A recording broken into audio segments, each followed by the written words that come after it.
I do really believe 100% from every part of me that everyone has the capacity to be able to do the things that they want and not to be held back by the mental baggage that's in our head that we want to push through. Welcome to the Do the Thing podcast. In each episode, we get down and personal with people who go after the things they want to make all their wildest dreams come true. Join us as we unveil and dissect a formula for what it takes to do the thing. Here is your host, Stacey Lauren. Hey everyone, welcome to the Do the Thing podcast. This is Stacey Lauren. So I am really excited to introduce you to my next guest. I originally heard about him through some friends who raved about the extraordinary events he holds. His work really interested me, and as my podcast got going, I knew that I wanted him to share his valuable wisdom with my audience. I still remember talking to him when I was thinking about going to one of his events, and the exercise he taught me prior to going to the event has made a huge impact on how I make decisions and trust my intuition. He shares this exercise on this episode. I've done a lot of work over the last few years, and it's really cool to have an opportunity to have a platform like this so I can expose you to people who not only do the thing, but also to those who help others do the thing, and experts who can analyze some different and quite often innovative or overlooked pieces of the formulas. Our next guest has such an intriguing story. As a young child, he was always fascinated by how human beings function. It's no wonder he studied different sciences. He has a degree in kinesiology and a master's and a doctorate in physical therapy. As a leading holistic coach, it's his goal to help others find relief from chronic illness, remove barriers, and live their divine truth. He believes humankind will experience a paradigm shift in our reality and wants to create technologies, processes, and tools to guide us as it happens. In addition to his coaching, programs, and events, he's the co-founder of a company called Ammortal. They're creating technologies that are tied to performance and health. This guest reminds me how fun it is to explore the subconscious, wander into the unknown, learn new concepts, or dive deeper into the ones that already interest you. He definitely opened my eyes to a brand new realm of possibilities. Please welcome Dr. Stephen Young to the show. Hey, Stephen. Hi, super excited to chat and share some wisdom. Oh, cool. Yeah, I'm really excited to have you on. Because I've had a lot of people that I know have gone to your events and been a part of your programs. And we've talked a few times, but we really haven't been able to dive deep. So I'm excited to get this opportunity with you. Yeah, me too.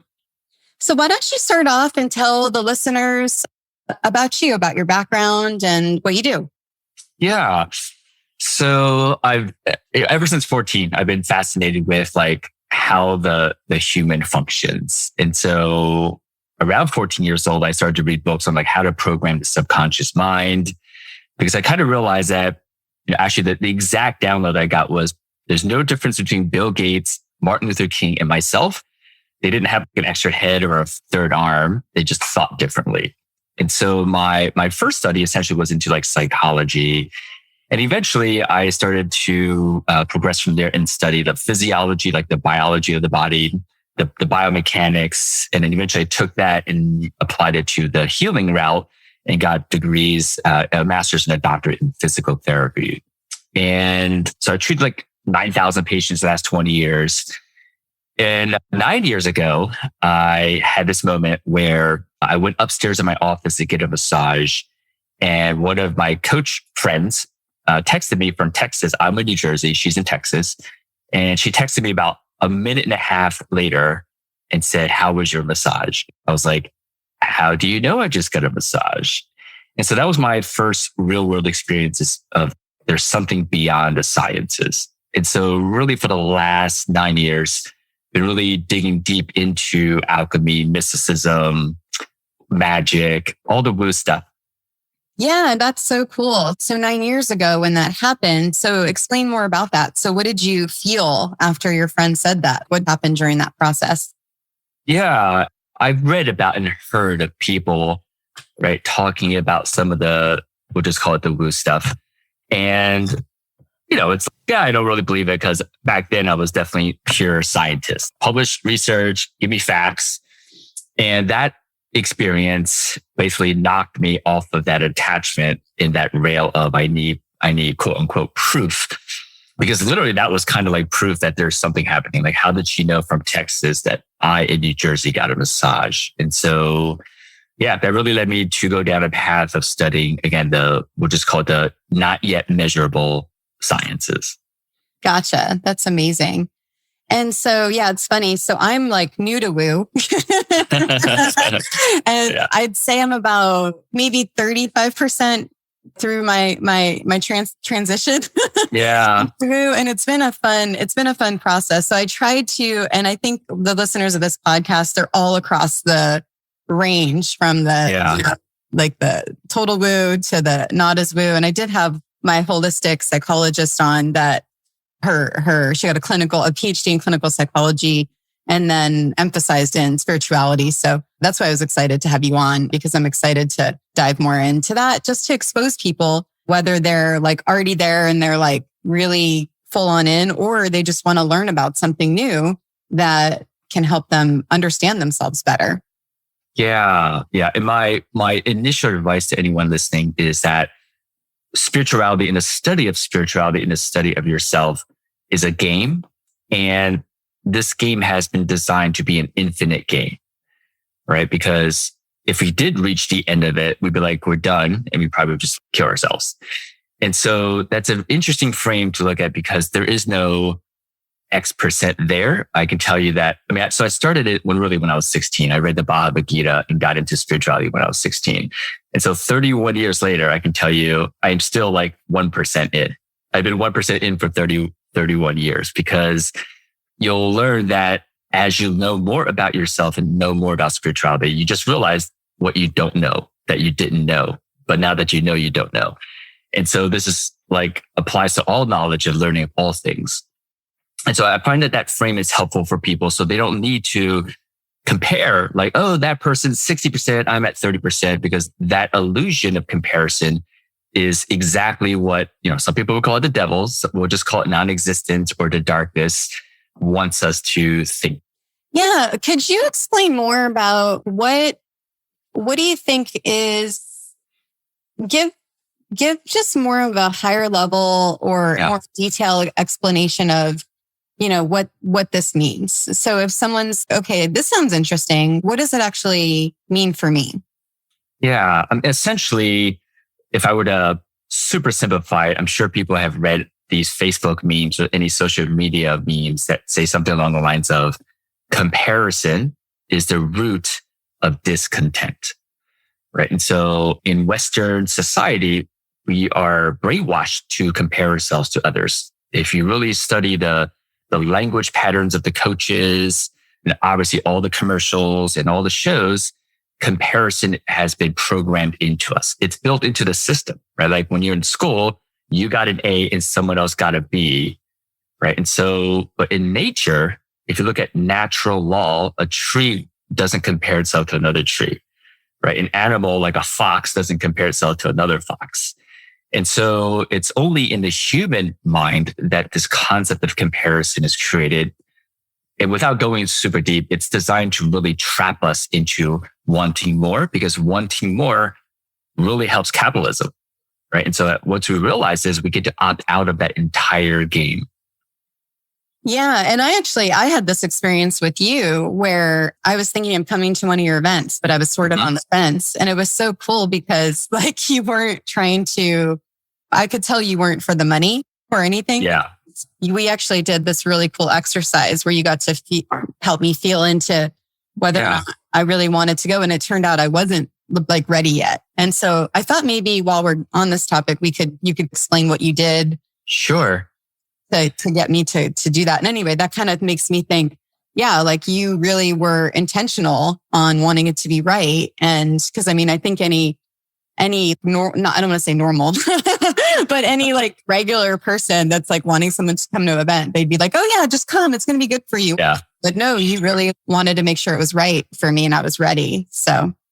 Yeah. Yeah. Now I'll give people some context first and then I'll talk about the tactic, the mechanism.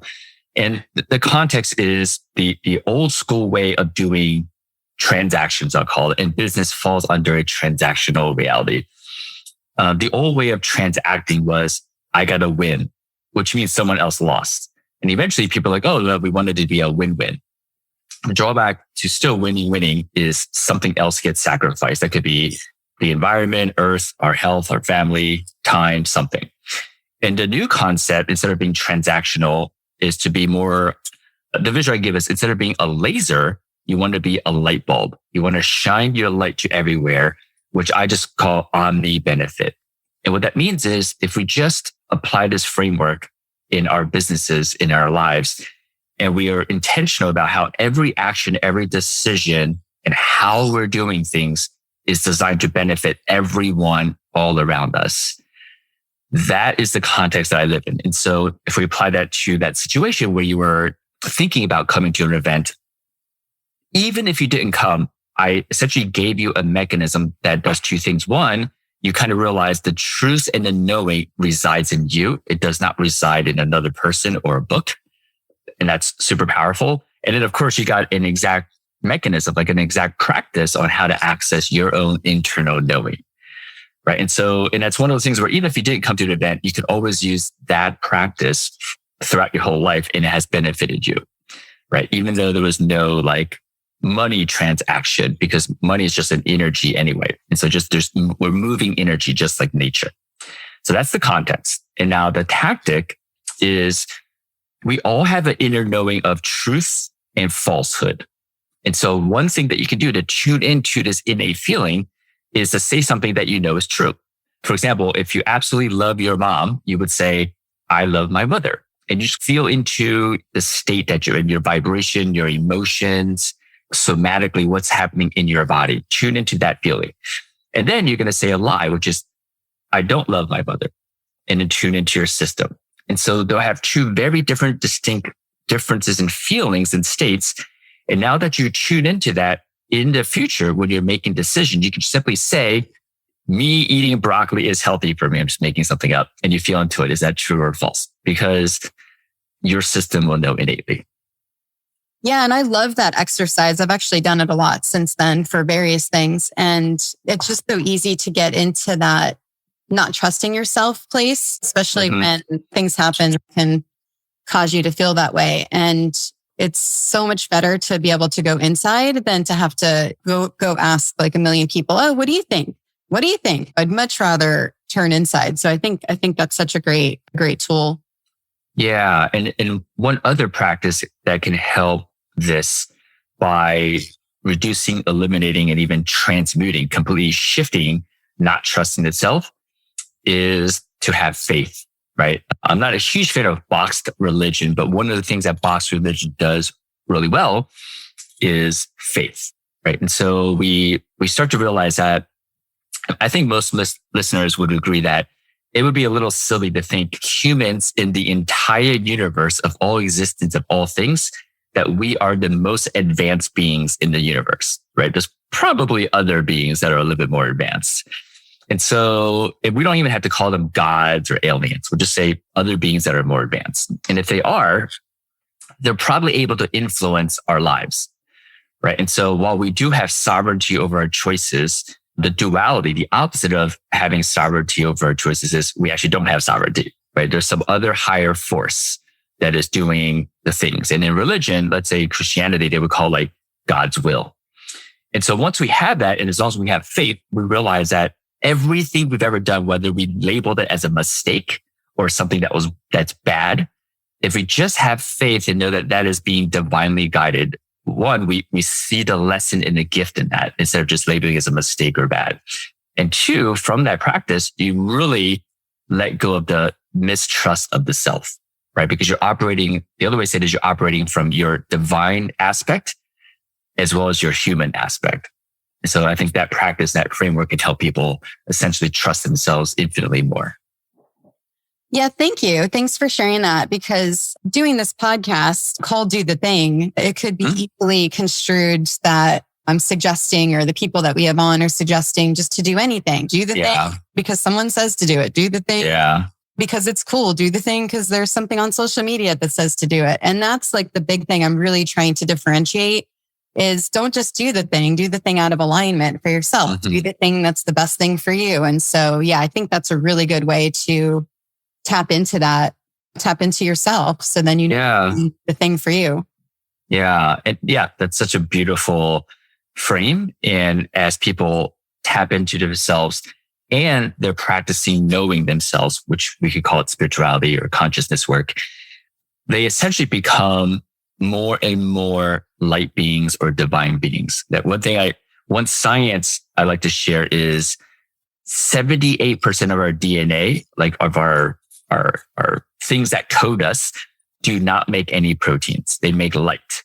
So where I like to tell people and remind them that the science has proven that we're 3/4 light beings and 1/4 biological beings. So 22% of our DNA makes proteins. And so we're just tricked into thinking we're human beings, but we're really light beings. And I think as people practice tuning to themselves more, they connect with their inner light, right? Which some people call it awakening or higher consciousness. And they start to act and do the thing from that. Then it's magic. Then it's not just benefiting them. It's the omni benefit. It benefits all. Yeah. What do you think's the first step for that? Yeah, that can vary depending upon where people are in their practices. For someone that's just starting, I would practice mindfulness, right? So not meditation, just like the next time you reach for a coffee cup or a fork or put something in your mouth or put your clothes on, just be mindful. Like every moment, what muscle is working? What are your thoughts? What are you feeling on your skin as you're putting your pants on? What that's doing is just practicing presence, right? And presence, then now is the magical moment. And so that would be like a beginner practice. Now, if someone's, I've been mindfulness practicing and doing some meditation, then the next step, I would say now be very aware of your words, right? And a common example I give is you can imagine someone wakes up and says, I have to go to work. I have to brush my teeth. I have to put clothes on. I have to drive to work. Versus I get to wake up, I get to brush my teeth, I get to put clothes on, I get to go to work. They will vibrate differently, right? One is out of obligation and something they don't want to do. And one is an opportunity and something that they want to do. And so start to pay attention to your words and how the words are affecting you vibrationally. And to go even deeper, then I would recommend reading old books that were published like 100 years ago. Right. And so books like on hermetics, like I'm a huge fan of the 7 Hermetic Laws, because that will give you the foundational understanding of how reality actually works. Right. Not taught in schools because they would never empower humans that way. And then, so the Hermetic 7 Laws, is there another that you'd recommend or anything else on that side? I mean, once you're beyond the Hermetic Laws, like if you're very familiar and you've been living in embodying the 7 Hermetic Laws, then probably the next book I would recommend is Secret Teachings of All Ages by Manly P. Hall. This guy who passed away many years ago spent his entire life studying every spirituality, every religion, everything. And that book gives you a broad overview of it all. And then you can decide which one you're called to dig deeper into. So it's a great book to understand literally the entire history of religion, spirituality, mysticism, all that stuff. Yeah. Yeah, that's great. And then is there another, I know there's probably 5 million more steps, but just curious, is there something after reading old books that you'd recommend? Yeah. Really, once you have this practice of mindfulness and your language, and now you're understanding the laws, the 7 laws that govern the universe, and now you're having deeper understanding of like the origin of spirituality and religion. From there, I think you have a great foundation. And this is where you can go either path. A lot of our friends skip all of this, go right into psychedelics, which I highly do not recommend. You want a foundation before you get into any kind of psychedelics and open up your consciousness and portals. But psychedelics is only one of many, many, many ways to access that state. Of course, now you can do anything like holotropic breathing or deeper, all kinds of different meditation techniques to access it. And you're basically opening portals, like you're opening or connecting directly to your divine self. And when you do that, you will learn and take on frequencies that you just cannot purely from the intellect, purely from thinking. And so that I would recommend the next stage, once you have that foundation, is to tap into sort of that aspect of it. Yeah. And I'm going to ask you to elementary it just for a minute. Can you explain more about what learning and taking on frequency means? Sure. Yeah. So first I'll start off with, we're just a bunch of vibrating molecules, right? All matter is just a bunch of vibrating molecules vibrating at different frequencies. And in the human form, if you look into David Hawkins' work, the main book that describes this is called Power versus Force. He basically was able to map out sort of the vibrational energy as it relates to different emotions. For example, I think shame is 30 or 40 and guilt is, I think, either 40 or 50. Desire is 125. Courage is 200. Acceptance is 300. Then you're getting to like joy and bliss around 400 to 500. And so there's science now sort of mapping out in a way the energetic intensity and the frequency of our emotions. And so that's one simple way to conceptualize it, is that your emotional state, right? How you're feeling essentially is really governing your life, not just your thoughts. Your conscious thoughts really only govern about 5% of what's happening in your life. The other 95% is really your emotions and your subconscious. And so when we access things through thinking only, we're only working in that 5%. The other 95% is completely in the dark, not being affected. And so this is why it's so important to get into that type of practice. Yeah, I love that. Thanks for explaining that. Yeah. And then for holotropic breathing, so I've actually done that a few times before, but I wanted you to, number one, to explain what that means. I've done it a few times, but only in a structured class. So first I was wondering, could you explain what that is so the listeners don't know? And then also if it's something that you could do on your own, or do they need to actually go to a class for that? Yeah, that's a really good question. So in general, it's a breathing pattern where you essentially take, and there's specific techniques I won't get into, but you take a really deep breath in and you immediately release all the air and you don't stop. You just keep doing that. So deep breath in, exhale, deep breath in, exhale. And over time, typically after 15, 20 minutes, by breathing that way, your body starts to release a chemical called DMT. And DMT is actually found in most foods. It's just that our stomach acid breaks it down, dissolves it, so it never makes it into our blood. But when you breathe this way, we now know that not only your brain, like the pineal gland, but also your lungs make DMT. And this is the same chemical, let's say in ayahuasca, right? It's so you can naturally release this without any substance through this breath work. So that's holotropic breathing. As far as doing it on your own or supervised, I highly recommend that the first time someone does it, that it is supervised. The reason is you want the ideal context, right? Someone needs to set the stage of what's about to happen. What does this mean for you? There's that. And two, because there is DMT being released, these chemicals, again, open up portals, right? Which is why you can have visions, you can have some pretty psychedelic experiences. Again, ideally supervised at least the first time, because someone needs to curate the energy of the space, right? And so this is, for example, shamans are really good at understanding the energy of the space. They're doing all kinds of things to put an energy force field or energy bubble around the room as people are doing any kind of, we'll call it portal opening. It's for their own protection, right? And so I recommend at least the first time to have it be guided. And then, eventually you will learn how to cast your own energy bubble and energy shield and all that stuff. And then maybe then you can do it yourself. Yeah. And I think that would be such a great skill, is learning how to create your own space for doing all these types of things, because then you're able to embody it yourself. Yeah. One of my favorite practices comes from, it's a form of martial arts called Merpati Putih. It's from Indonesia. It's a energetic form of martial arts. And then these two brothers, Mas Mike and Mas Nate, Mas just means teacher. In Ogden, Utah, the brand is Vibravision. Their Vibravision training in 5 days will teach you how to not only cast your own energy bubble, but they have their own system of accessing your higher self and your intuition and you learn how to harness energy into your body. So you have more energy to do, all the things you want to do in life. Wow. That is really cool. Yeah. And so we talked about what holotropic breathing is and it opening up portals and things like that. So what are the actual benefits of doing something like that? Yeah.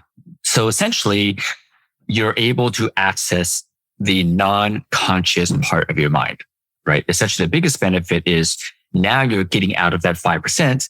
And now imagine there's a room, right? And one section of the room has light on it. And that's 5%. That's your conscious mind, right? Those are your thoughts, your stories, your beliefs, your identity. Literally the other 95% of the room is complete darkness. You have no idea what's in there. And so holotropic breathing and any sort of portal opening method is giving you a flashlight to go and explore the other 95% of the dark room.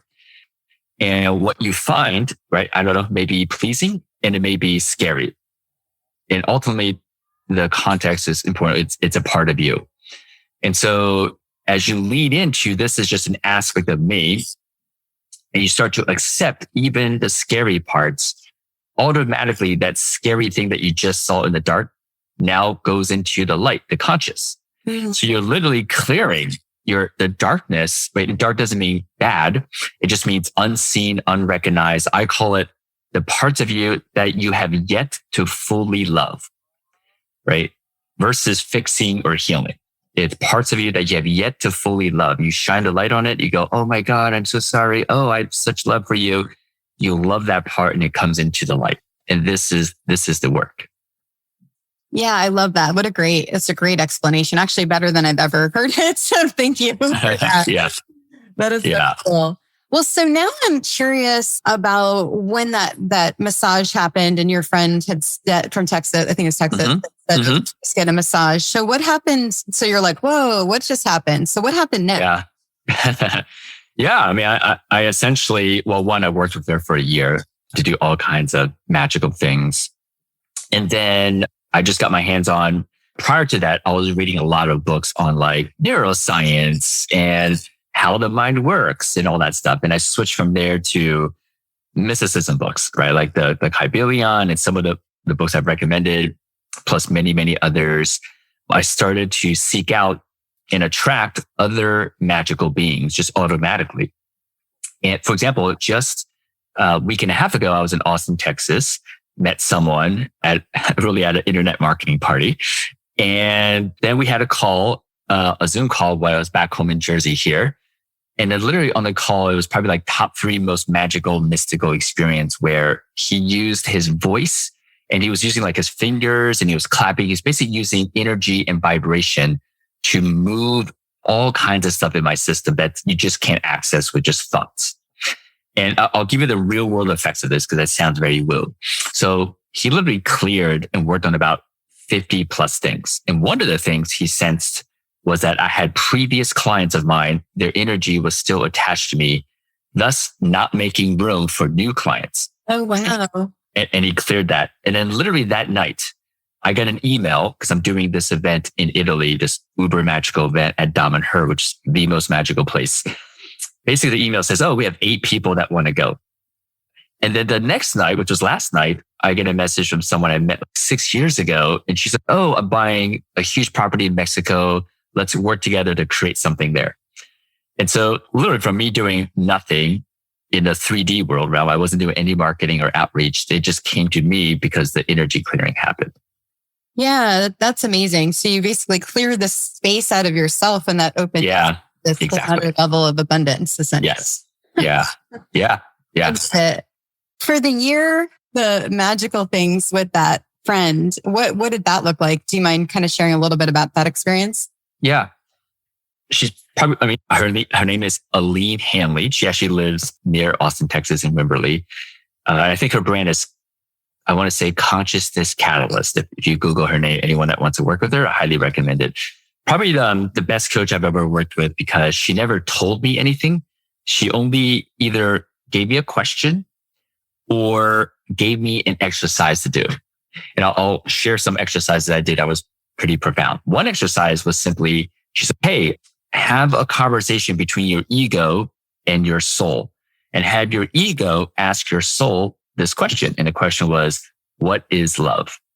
And I was like, sure. She emailed me this. And then so I got off the email, got a pen and paper, and I wrote ego, what is love? Soul, and whatever came, whatever ideas came or words came, I just wrote it down. And literally after a minute, after about 4 exchanges back and forth, I felt a shift. It wasn't like an intellectual understanding of love.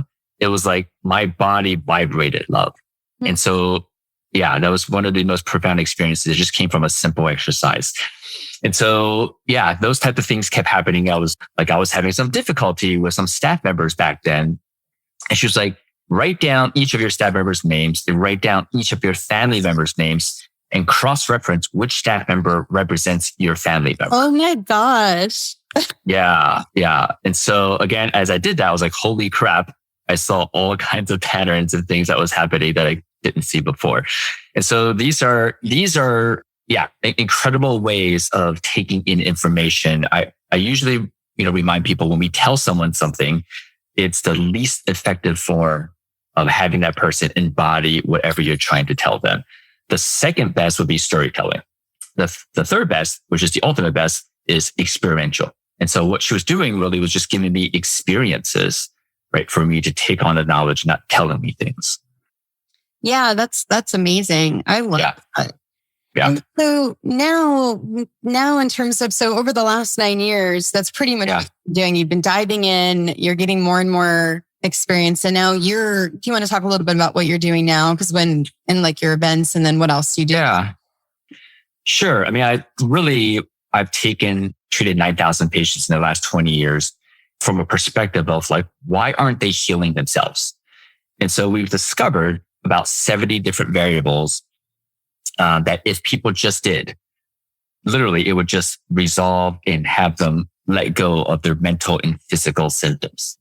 And so we've programmed that into an app. We're finishing it this year, and we gamified it so that it's actually fun and engaging to go through this game. And so that's one thing that's super excited to launch. The other is we created a chamber, a device that you lay in, almost like a tanning bed, but super high tech. And it combines 7 different technologies together to basically give your body the energy, the frequency it needs to heal itself, to restore itself fully, no matter what's happening. And so super excited to launch that this year as well. And so those are like the actual business things. I also have an info product business where people can buy courses how to relieve their own neck pain, back pain, shoulder pain. So those are the actual businesses. When I do events, it's not the business, right? It's not the revenue generator. It's really just me wanting to support our entrepreneur network, especially the ones that are aligned, that they have a knowing that they're meant to also contribute to moving humanity forward towards the age of golden light, right? Basically, where no matter how chaotic the news says the world is, that period of humanity is coming in the next 12 years. And so my main motivation to do events is to support the beings, right, that are in alignment of that, to give them the tools, the knowledge, the vibration, all the things, the strategies for them to do their life's work, basically. Yeah, I love that. I love that. Sorry, I'm just like thinking about how cool that has to be. I'm like, oh my gosh. How often do you do the events? Like I'm doing a quote unquote pop-up one. This is like a special request from someone next week that was not on my planned schedule. I typically try to do one maybe every other month. Just to kind of, keep my schedule open. And each event, some of the events are different. Like for example, in June, I'll be in Mexico where we combine all the things we just talked about, all the mystical practices, plus some substances with, plants. And basically it's all designed to use supplements and peptides and plants to optimize your biology, your brain, your body. And then we put stem cells into the body to regenerate everything and restore everything. And so that's a unique event that combines like the latest science, right, technology with old science, which is sort of the magic, shamanic, woo stuff together. And also, let's say in July, I'm doing an event where with the Vibrovision people that do the martial arts, I'll combine my mystical and science knowledge to their practices And we did this last year. And what we found was that their instructors said that class where I combined some of the stuff I had in mind to their stuff, learned things twice as fast. We progressed twice as fast as any other group in their history. And so there's some very different experiences. It just really depends on what people are looking for and really reflecting on where they are in their journey and what may be the most helpful. And all the way to on my website, I have a free course. I made it free since COVID on how to be aware of your language. It's called Wisdom Words. And so if people are just starting out, I think that's a great place to start. It's free. And so it'll really start to give you awareness of the impact of your language on your reality. And when you mentioned that earlier, with the I Get To, I had just started, I read the book Atomic Habits and I read that book. So good. And I started really tracking my habits and being careful about the have to versus I get to. And once I started using get to, it changed everything, of me being able to actually do them. So is that what your course does? It teaches it programs your brain to do that basically? Yeah, it goes much deeper. Okay. It will give people the understanding of, there's 3 phases of that course. The first phase, just like awareness. Wow, what is my current language? And the way it's framed, because, most courses will say, oh, you're doing it wrong. This is the right way. This course is framed, the way you're doing it is exactly divinely perfect for you. It's just that you may have already gotten the value from it. And now you're ready to evolve and unfold as nature intends, right? Versus fixing. And so the first step is setting that frame and become aware of how you're currently using language. And the second phase is, okay, so what are you choosing to change? And then the third is, okay, the ones that you've changed, how do you actually live it and embody it? And so that's really how the course is structured. Okay. I love it. Yeah, I'm going to check it out. What's your website then? Just drstbeyond.com. Okay, cool. So everyone go look at that. Wisdom Words. I love it. Yeah.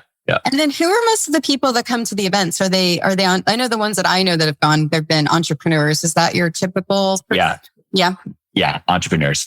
Sometimes C-suite executives like CEOs and COOs, but 95% entrepreneurs. And just so you know, each person that wants to come, I muscle test. I use a process to think of it as to tap into the collective consciousness. And I ask, if this person comes, is that serving for them and serving for all of humanity?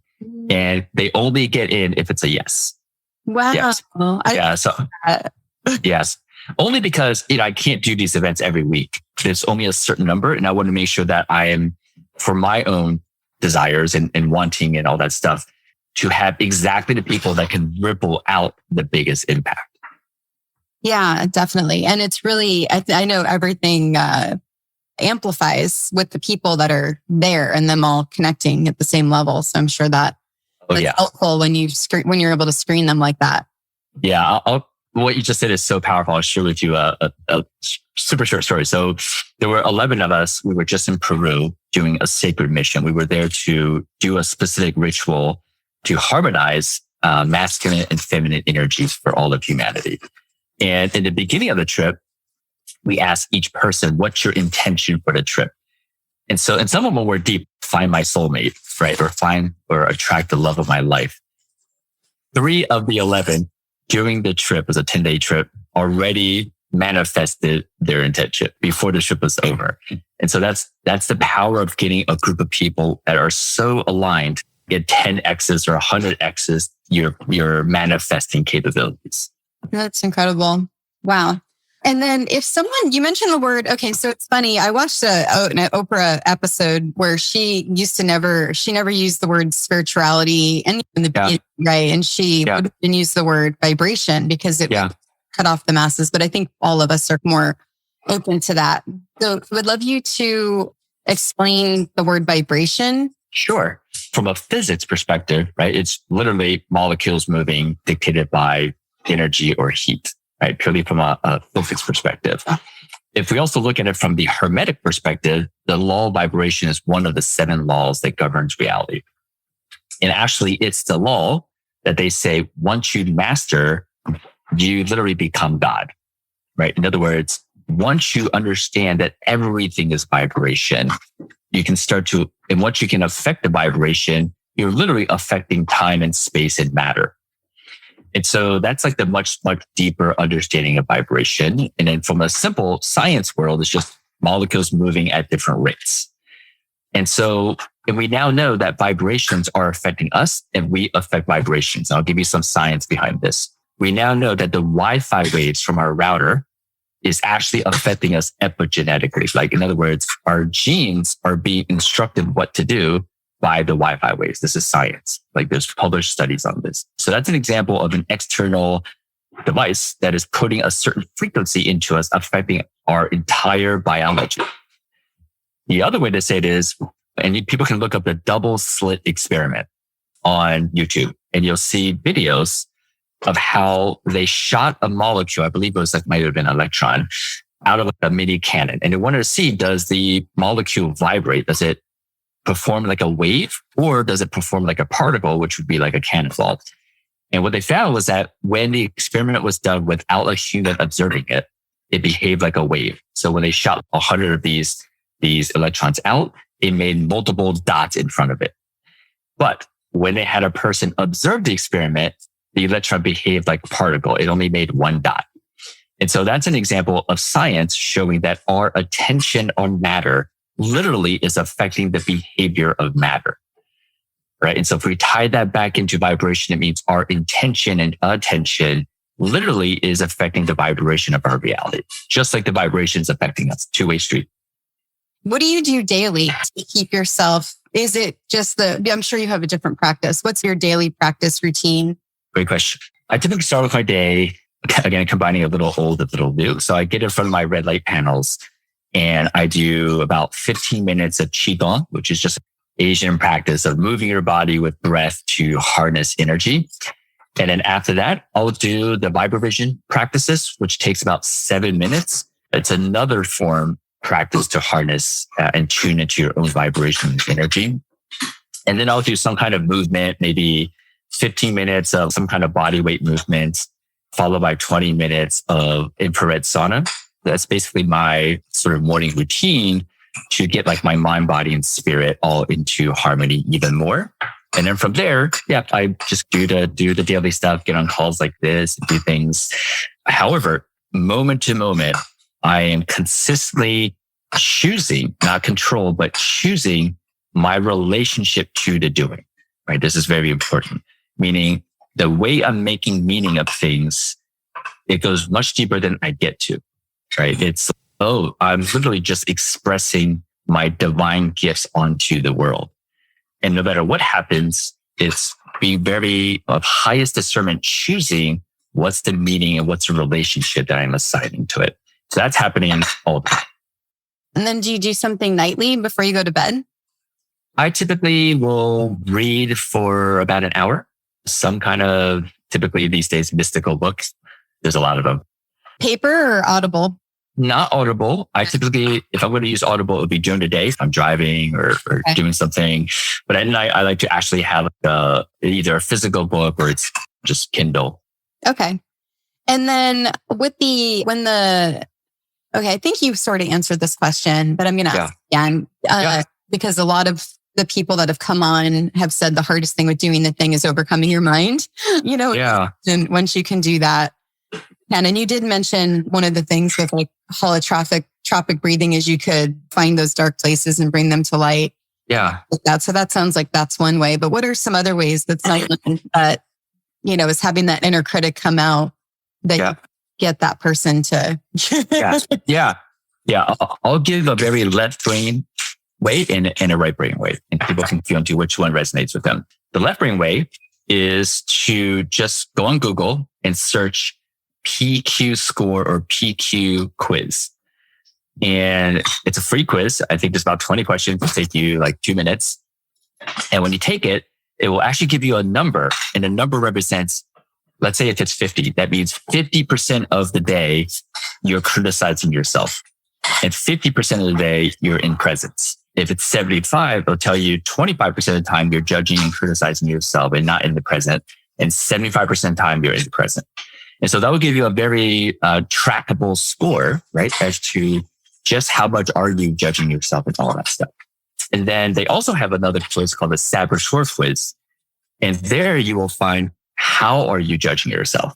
And then they'll have tools and tips on how to eliminate the judge. Right, so that's a very left brain way.